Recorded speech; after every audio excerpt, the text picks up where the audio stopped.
TMJD.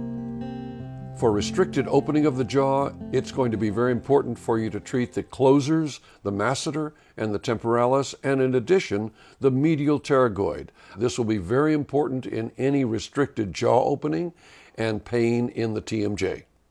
The lateral pterygoid muscle, jaw opener, is right below the zygomatic bone, right there.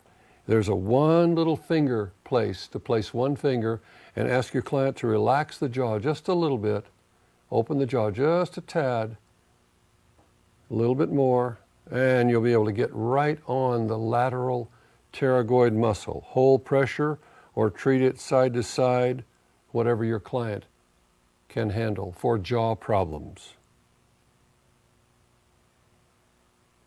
This is another opportunity for you to teach your clients some valuable self-care that they can do at home in releasing the closers of the jaw, the masseter and the temporalis muscle.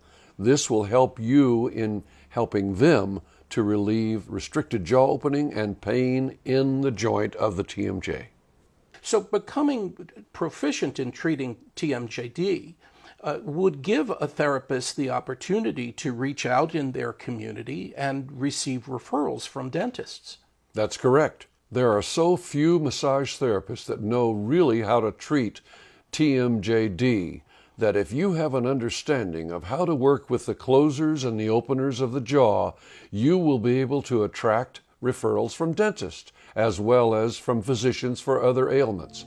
And if that's the kind of practice you want to have, where dentists and physicians are referring people to you for treatment of their problems, then this course may be the course for you. Join us. Look into this course very carefully and join us.